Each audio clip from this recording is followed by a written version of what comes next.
Okay, let's go ahead and get started with student number 1.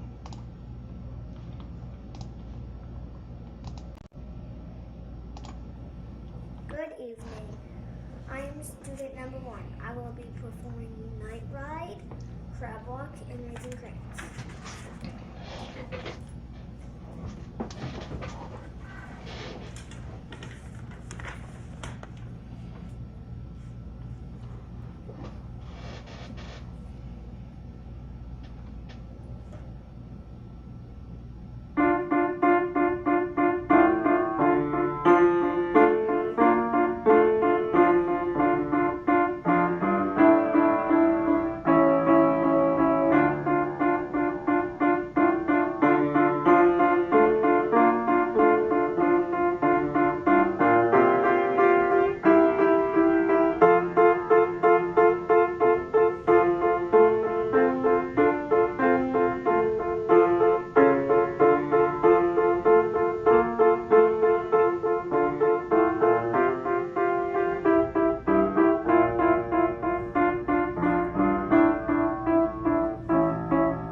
Great. Play very well. I really like the tempo that you chose. I think a couple things that might help. When we have a song, a piece that has these eighth notes that kind of go over and over and over, this accompaniment, it's easy to get lost. So it's really important to make sure in your practicing that you're counting and making sure that you know how many beats are in every measure, because I think there were a couple spots you might have left a few beats out or a few notes, and that's easy to do because we can all get lost when something's so repetitive. So especially in these types of pieces, make sure that you're counting when you're practicing. Another thing is, I think some dynamics in these melodies, you can exaggerate them more, a bigger crescendo and decrescendo. That will be a little bit easier to do if you keep your hand a little closer to the keys. When we start lifting it up away from the keys, it's hard to do a few things. It's easier to miss notes because you could land in the wrong spot, and it's a little bit harder to control the sound. So keeping your hands a little bit closer will give you a little bit more control. And don't be afraid to exaggerate that crescendo to really get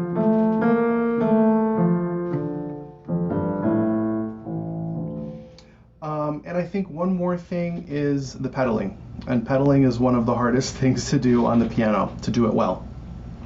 Because what we want for the pedal, we can use it for an effect, but we also can, what mostly we use it for is to connect things together, make them a nice legato, smooth, sustained sound.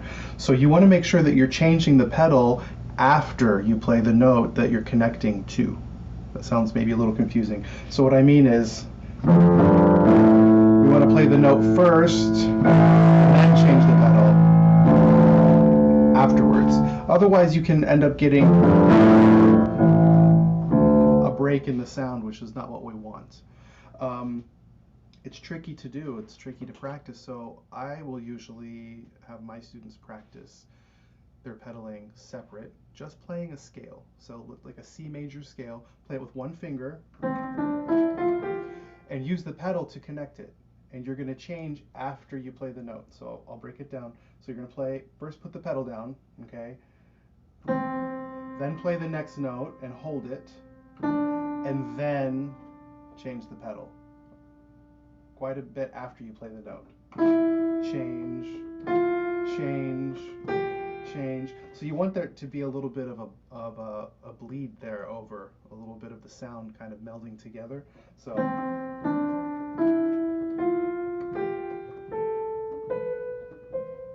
And as you practice that, as you get that rhythm down and it'll get into your muscle memory, you can start changing the pedal a little bit closer to the note rather than waiting so long after you play it. But there has to be at least a little bit of an overlap between when you play the note and you're holding it and when you actually pick up the pedal and put it back down. Okay, all right, let's listen to the next one.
such a fun piece.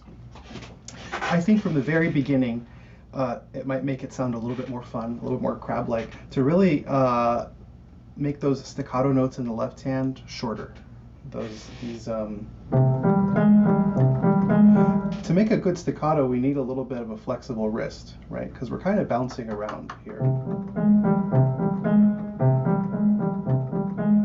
And you don't want to start too loud, all right? So just a little bit of a wrist bounce.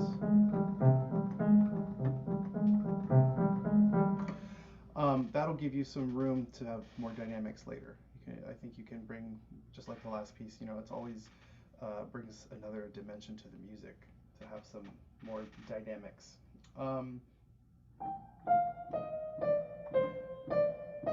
Even though these are short notes and they're kind of disconnected, they can still have a shape. So think about that when you're playing through these, that not every note has to be the exact same volume.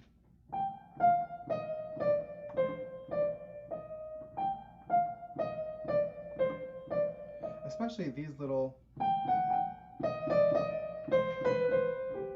you know, we can have some, you know, a crescendo here.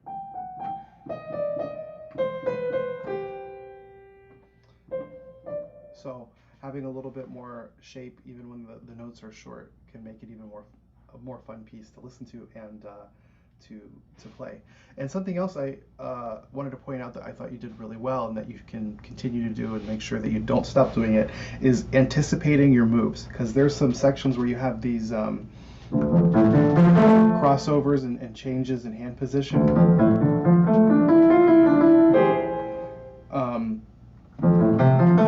Whenever we do that, make sure that as soon as your left hand is done, it moves to where you need to go, and you're doing that. So just make sure you keep doing that. It's going to make things a lot easier. Okay, great. I think we got one more piece. Let's take a look.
Okay, great. That's such a beautiful piece. I think you have a really great sense of where these melodies are going. And the tricky thing about this, I think, is the left hand. So these pentatonic accompaniments in the left hand.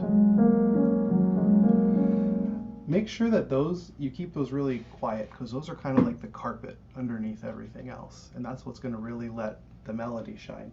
So when you have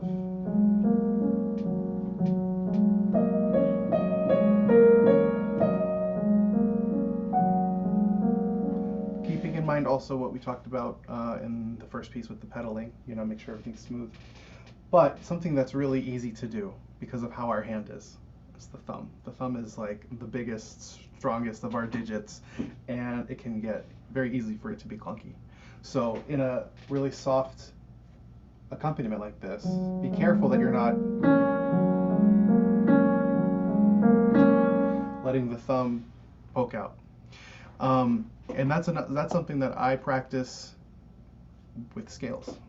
When I first started playing scales, and when most people start playing scales, we hear the thumb because it's just natural for it to be a little bit louder than the rest of our fingers. So you'll hear, I'm exaggerating, but how the thumb can really be louder. So you have to purposely play very softly with your thumb. So practicing scales lets you know how to do that. To be able to play soft on the thumb so that it matches.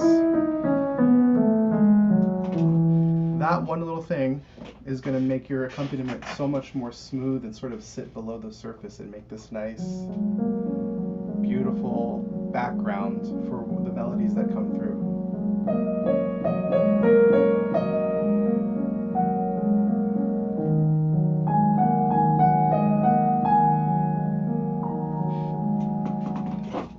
I think just those couple things will take your piece to the next level, because you already play beautifully, and this will just make it even more beautiful.